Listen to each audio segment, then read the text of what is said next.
Hello दोस्तों, मैं अमुद कुमार आप सभी को स्टडी टू ऐप में स्वागत करता हूं।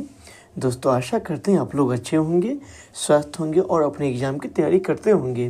तो दोस्तों, आज फिर मैं आधुनिक इतिहास के एक न्यू टॉपिक के साथ आया हूं। इसमें जो हम पढ़ने वाले हैं कांग्रेस से पूर्व प्रमुख राजनीतिक संस्थाएँ था, इसके बारे में हम पढ़ेंगे। दोस्तों, अगर आप हमारे चैनल पर अगर न्यू आए हैं तो हमारे चैनल को सब्सक्राइब कर लीजिए, और जो दोस्तों ऑलरेडी सब्सक्राइब कर लिए हैं वीडियो को अंत तक देखिए। तो दोस्तों आइए हम बिना देरी के स्टार्ट करते हैं। द्वारकानाथ टैगोर द्वारा वर्ष 1838 में स्थापित भारत का प्रथम राजनीतिक संस्था कौन सी थी? तो हो जाएगा लैंड होल्डर्स सोसाइटी, जो है स्थापना किया गया था। ये द्वारकानाथ टैगोर के द्वारा 1838 में, ये भारतीय राष्ट्रीय कांग्रेस से पहले की स्थापना था। ये भारतीय राष्ट्रीय कांग्रेस की स्थापना जो है 1885 ईस्वी में किया गया था, जो देखेंगे हम इसमें आगे पढ़ेंगे। इसी में देखिए, वर्ष 1866 में इंग्लैंड में ईस्ट इंडिया एसोसिएशन नामक एक संगठन की स्थापना किसने की? दादा भाई नौरोजी के द्वारा जो है 1866 ईस्वी में ईस्ट इंडिया एसोसिएशन की स्थापना किया गया था। भारत संघ इंडियन एसोसिएशन के संस्थापक कौन थे? तो सुरेंद्र नाथ बनर्जी के द्वारा जो है भारत संघ की स्थापना किया गया था। सुरेंद्र नाथ बनर्जी वो पहले व्यक्ति थे जिन्होंने एसएस की एग्ज़ाम वो पास किया था।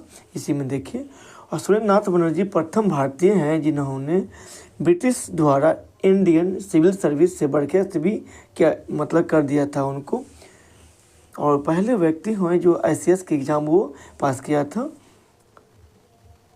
और अंग्रेजों के द्वारा इस पर कुछ आरोप लगाकर उसको इस सिविल सेवा पद से उसको बर्खास्त कर दिया। इसके बाद उन्होंने ये भारत संघ की स्थापना किया था, जो इंडियन एसोसिएशन। बाद में इसी को जो है आगे चलकर हम देखेंगे, इसमें भारतीय राष्ट्रीय कांग्रेस इसका नाम बदल के हो गया है। इसी में देखिए आगे जो है, राजनीतिक सुधारों को लेकर विरोध करने वाले पहले भारतीय कौन थे? सुरेंद्र नाथ बनर्जी थे राजनीतिक सुधारों को लेकर विरोध करने वाले व्यक्ति। भारतीय राष्ट्रीय कांग्रेस की पूर्ववर्ती संस्था किससे माना जाता है? वो जो इंडियन एसोसिएशन, भारत संघ। अभी जस्ट बताएं आपको, भारत संघ की स्थापना जो है सुरेंद्र नाथ बनर्जी के द्वारा किया गया था। इसी में देखिए आगे जो है, 25 सितंबर 1875 को इंडियन लीग की स्थापना किसके द्वारा की गई? तो इंडियन लीग की स्थापना शिशिर कुमार घोष के द्वारा किया गया। सिविल सर्विसेज आंदोलन का नेतृत्व किसके द्वारा किया गया? तो सुरेंद्र नाथ बनर्जी के द्वारा।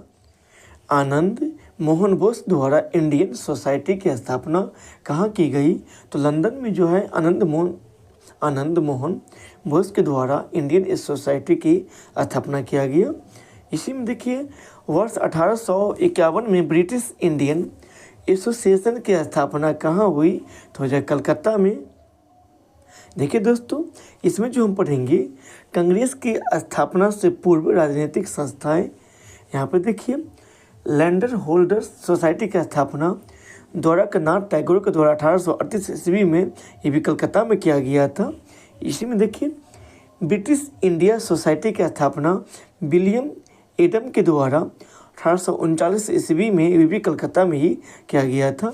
इसी में देखिए, बंगाल ब्रिटिश इंडिया सोसाइटी की स्थापना जॉर्ज थॉमसन के द्वारा 1843 में कलकत्ता में किया था। अभी का नाम कोलकाता हो गया, पुराना नाम कोलकाता था। ब्रिटिश इंडिया एसोसिएशन की स्थापना देवेंद्रनाथ टैगोर व राधाकांत देव के द्वारा 1851 ईस्वी में कलकत्ता में किया गया था। वही बम्बई एसोसिएशन की स्थापना जो है दादा भाई नौरोजी के द्वारा 1852 ईस्वी में किया था। वो भी मुंबई में, मतलब बम्बई में ही, पुराना नाम बम्बई है और वर्तमान में नाम जो है मुंबई कर दिया है। इसी में आगे मद्रास नेटिव एसोसिएशन की स्थापना गजुलू नरसुचेट्टी 1852 में मद्रास में किया। ईस्ट इंडिया एसोसिएशन की स्थापना दादा भाई नौरोजी के द्वारा जो 1866 में लंदन में किया। ईस्ट इंडिया एसोसिएशन की स्थापना दादा भाई नौरोजी के द्वारा ये 1866 ईस्वी में लंदन में किया गया था। इसको देखिए यहाँ से, पुणे सार्वजनिक सभा की स्थापना गणेश वासुदेव जोशी और वह एम.जी. रनाडे के द्वारा 1870 ईस्वी में पूना में किया था। इंडिया सोसाइटी की स्थापना आनंद मोहन बोस के 1882 में किया गया था लंदन में। इंडियन एसोसिएशन की स्थापना आनंद मोहन बोस व सुरेंद्रनाथ बनर्जी के द्वारा 1876 में कलकत्ता में किया था। नेटिव प्रेस एसोसिएशन की स्थापना सुरेंद्रनाथ बनर्जी के द्वारा 1877 में दिल्ली में किया था। मद्रास महाजन सभा की स्थापना पी आनंद चालू व वी राघवचारी 1884 में मद्रास में किया था। बॉम्बे प्रेसिडेंसी एसोसिएशन की जो स्थापना बदरुद्दीन तैयब व फिरोज शाह मेहता के द्वारा जो है 1885 में बम्बई में किया था। बम्बई प्रेसिडेंसी एसोसिएशन और ये 1885 में ही भारतीय राष्ट्रीय कांग्रेस की स्थापना भी किया गया है। अंबेडकर ने अपनी पुस्तक वेटिंग फॉर अ वीज़ा में जातिगत भेदभाव के शिकार होने की घटना का वर्णन किया है, इसका ध्यान रखिएगा। देखिए दोस्तों, इसमें जो हम पढ़ेंगे भारतीय राष्ट्रीय कांग्रेस वर्ष 1885 में भारतीय राष्ट्रीय कांग्रेस की स्थापना ए.ओ. हुम के द्वारा किया गया था और भारतीय राष्ट्रीय कांग्रेस के जो प्रथम अधिवेशन 28 दिसंबर 1885 में किया गया था। भारतीय राष्ट्रीय कांग्रेस का प्रथम अध्यक्ष जो है व्योमेश चंद्र बनर्जी जो थे भारतीय राष्ट्रीय कांग्रेस के प्रथम अध्यक्ष, और ए.ओ. हुम के द्वारा स्थापना किया गया था। भारतीय राष्ट्रीय कांग्रेस का प्रथम अधिवेशन पुणे में आयोजित किया जाना था, लेकिन पुणे में प्लेग होने के कारण इस समय पुणे में बीमारी प्लेग फैल जाने के कारण प्रथम अधिवेशन मुंबई में आयोजित किया गया था। गोकुलदास तेजपाल संस्कृत महाविद्यालय में ये पहला जो अधिवेशन मतलब बैठक। इसमें देखिए आगे जो है भारतीय राष्ट्रीय कांग्रेस के दूसरे अधिवेशन की अध्यक्षता किसने की, तो दादा भाई नौरोजी। और इससे संबंधित इस प्रकार प्रश्न बनता है, भारतीय राष्ट्रीय कांग्रेस के प्रथम वो अध्यक्ष कौन थे जो एक पारसी थे, तो दादा भाई नौरोजी। स्वराज को राष्ट्रीय मांग के रूप में सर्वप्रथम किसने रखा, तो दादा भाई नौरोजी के द्वारा ही स्वराज को राष्ट्रीय मांग के रूप में रखा था। भारतीय राष्ट्रीय कांग्रेस के स्थापना के समय भारत का वायसराय कौन था, तो लॉर्ड डफरिन जो है भारतीय राष्ट्रीय कांग्रेस की स्थापना के समय में जो भारत के वायसराय था। कांग्रेस को सूक्ष्मदर्शी अल्पसंख्यक जनता का प्रतिनिधि बताते हुए उनका मजाक किसने उड़ाया, तो डफरिन के द्वारा जो है जो भारत के प्रथम वायसराय था और उन्हीं के द्वारा जो है भारतीय राष्ट्रीय कांग्रेस की जो स्थापना किया गया था इसको मजाक उड़ाया। उन्होंने कहा एक सूक्ष्मदर्शी अल्पसंख्यक जनता के ये प्रतिनिधि हैं। इसी में देखिए प्रारंभ में भारतीय राष्ट्रीय कांग्रेस का नाम भारतीय राष्ट्रीय संघ रखा गया था। बाद में दादा भाई नौरोजी के सुझाव पर इसका नाम परिवर्तित कर भारतीय राष्ट्रीय कांग्रेस कर दिया, तो उसका ध्यान रखिएगा। दादा भाई नौरोजी के सुझाव पर ही भारतीय राष्ट्रीय संघ के नाम बदलकर भारतीय राष्ट्रीय कांग्रेस कर दिया। भारतीय राष्ट्रीय कांग्रेस पर प्रार्थना याचना तथा विरोध की राजनीतिक करने का आरोप किसने लगाया, तो बाल गंगाधर तिलक के द्वारा ये लगाया गया था आरोप। लाल बाल और पाल त्रिगुट का कौन सा नेता भारतीय राष्ट्रीय कांग्रेस का अध्यक्ष बना है, तो लाला लाजपत राय जो इसमें जो है जो भारतीय राष्ट्रीय कांग्रेस के भी अध्यक्ष बन चुका है। लेकिन बाल गंगाधर तिलक को कभी भी भारतीय राष्ट्रीय कांग्रेस का अध्यक्ष नहीं चुना गया है, ध्यान रखिए बाल गंगाधर तिलक को। भारतीय राष्ट्रीय कांग्रेस के किस अधिवेशन में बाल गंगाधर तिलक ने अभिव्यक्त किया था, स्वराज मेरा जन्मसिद्ध अधिकार और मैं उसे लेकर रहूँगा, लखनऊ अधिवेशन 1916 में।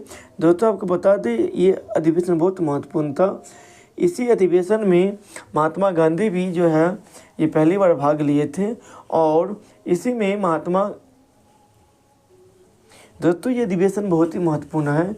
इसी अधिवेशन में महात्मा गांधी को जो है बिहार के किसान के दुर्दशा के बारे में गणेश शंकर विद्यार्थी के कहने के बाद राजकुमार शुक्ल जो है महात्मा गांधी से आग्रह करते हैं आप हमारे बिहार आइए और यहाँ के किसानों को हालात देखिए, बहुत ही बद से बदतर हैं। तो महात्मा गांधी जो है उसके अनुरोध पर बिहार आते हैं और यहाँ पर जो देखा तिनकठिया प्रणाली को चंपारण सत्याग्रह स्टार्ट करके उसको समाप्त किया था। चंपारण सत्याग्रह जो है 1917 ईस्वी में होता है। इसी में देखिए वर्ष 1938 में भारतीय राष्ट्रीय कांग्रेस के हरिपुरा अधिवेशन की अध्यक्षता किसने की? तो हो जाएगा सुभाष चंद्र बोस ने। देखिए इस चार्ट को भारतीय राष्ट्रीय कांग्रेस का प्रमुख तथ्य क्या क्या है। प्रथम अध्यक्ष WC बनर्जी, प्रथम मुस्लिम अध्यक्ष जो बदरुद्दीन तैयब जी, ये प्रश्न किसी न किसी एग्जाम में ऑलरेडी बनकर आए हैं। तो प्रथम मुस्लिम अध्यक्ष हो जाएगा बदरुद्दीन तैयब जी, प्रथम यूरोपीय अध्यक्ष जॉर्ज यूले, प्रथम महिला अध्यक्ष एनी बेसेंट और प्रथम भारतीय महिला अध्यक्ष सरोजिनी नायडू और प्रथम पारसी अध्यक्ष हम बता दिए हैं दादा भाई नौरोजी थे।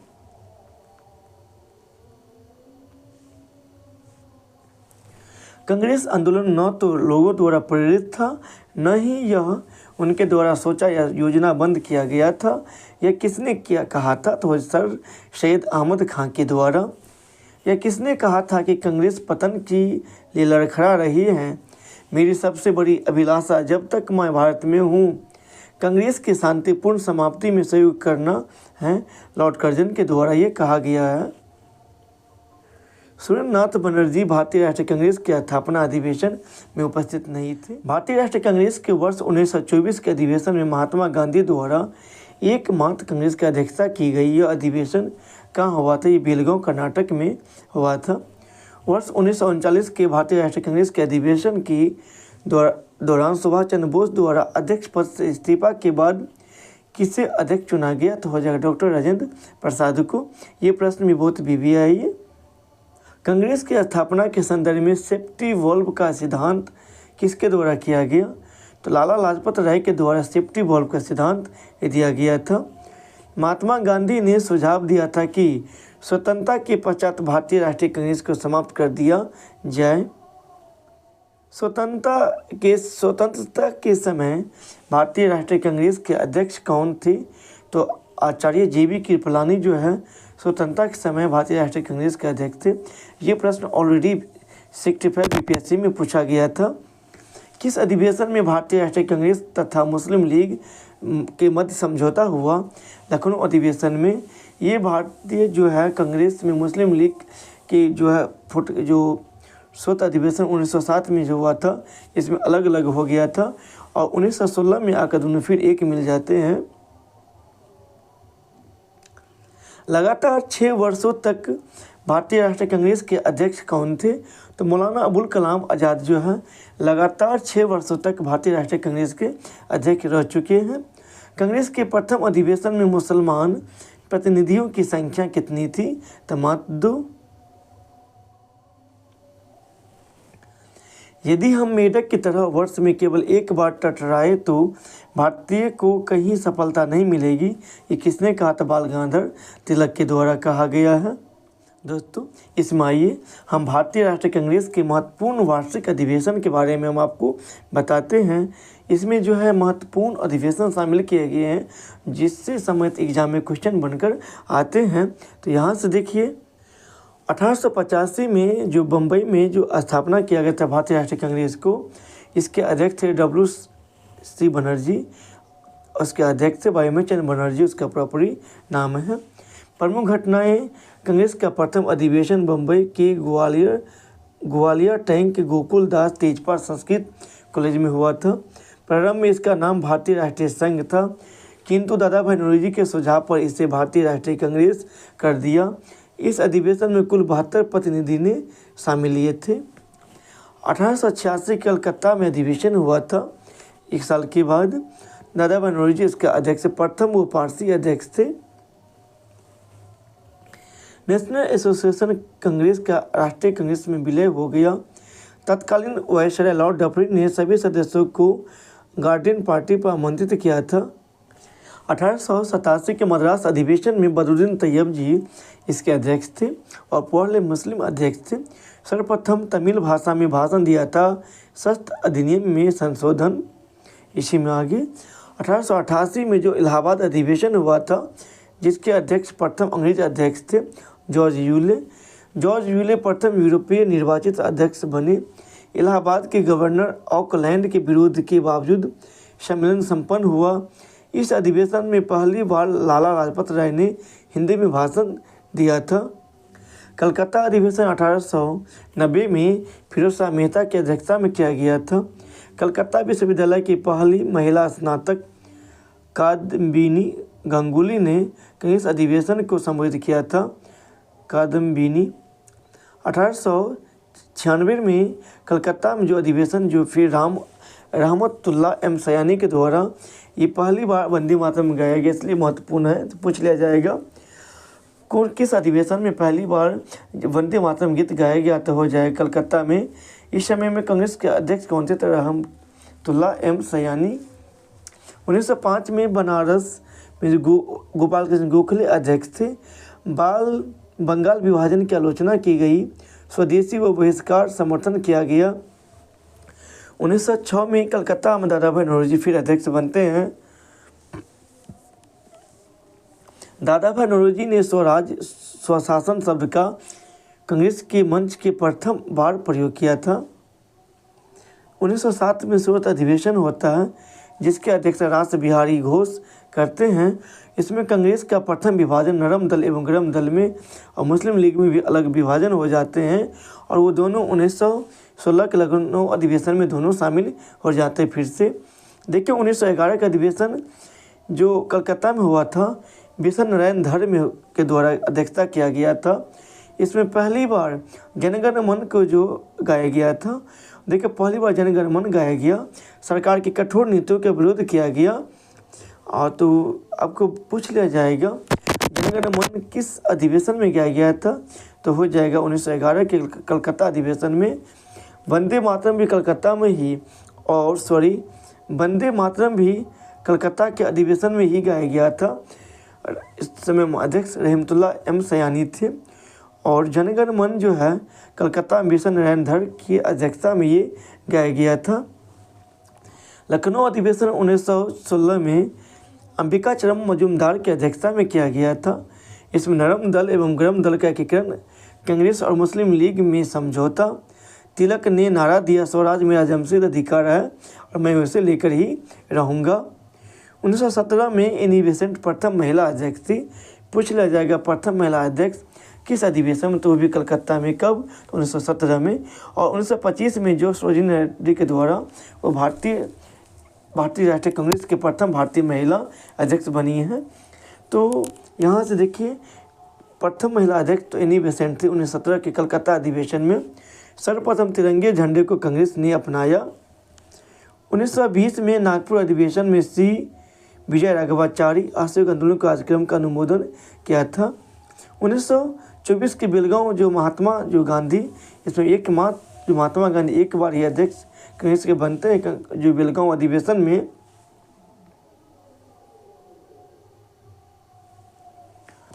तो एकमात्र कांग्रेस अधिवेशन जिसकी अध्यक्षता महात्मा गांधी ने की 1927 के मद्रास अधिवेशन में M.A. अंसारी द्वारा अध्यक्षता किया जाता है। पूर्ण स्वाधीनता की मांग की गई। श्यामल कमीशन के बहिष्कार का प्रस्ताव पारित किया गया। 1929 में लाहौर अधिवेशन जवाहरलाल नेहरू के द्वारा अध्यक्षता किया गया था। पूर्ण स्वराज की मांग प्रतिवर्ष 26 जनवरी को स्वतंत्रता दिवस मनाने की निर्णय लिया गया है। 1929 के जो लाहौर अधिवेशन होता है, इसी में 1931 के कराची अधिवेशन में इसकी अध्यक्षता वल्लभ भाई पटेल थे। मूल अधिकार का प्रस्ताव गांधी इरविन समझौता का अनुमोदन भी 1931 में हुआ। 1936 के लखनऊ अधिवेशन जवाहरलाल नेहरू के द्वारा। जवाहरलाल नेहरू ने समाजवाद को भारत की समस्याओं की हल करने की कुंजी बताया है। 1937 के फैजपुर अधिवेशन जो जवाहरलाल नेहरू के द्वारा अध्यक्षता किया गया। प्रथम अधिवेशन जो गांव में संपन्न हुआ, इसी में देखिए 1938 के हरिपुरा जो सुभाष चंद्र बोस की अध्यक्षता में राष्ट्रीय नियोजन समिति का गठन किया, जिसके अध्यक्ष जवाहरलाल नेहरू बने। सुभाष चंद्र बोस द्वारा हिंदी भाषा के लिए रोमन लिपि लागू करने की वकालत की थी। और 1940 में रामगढ़ मौलाना अबुल कलाम के अध्यक्षता में होता है। मौलाना अबुल कलाम आज़ाद लगातार 6 वर्ष तक कांग्रेस के अध्यक्ष पद पर बने रहे हैं और 1946 में मेरठ में अधिवेशन होता है। आचार्य JB कृपलानी थे, आज़ादी के समय यही रहे थे। बम्बई प्रेसिडेंसी एसोसिएशन 1885 की स्थापना बदरुद्दीन तैयब, फिरोज शाह मेहता, KT तेलंग के सहयोग से की गई है। दोस्तों, इससे आगे जो हम पढ़ने वाले हैं, आधुनिक भारत में जो है वन लाइनर फैक्ट, भारत में क्रांतिकारी आंदोलन संबंधित महत्वपूर्ण वन लाइनर फैक्ट।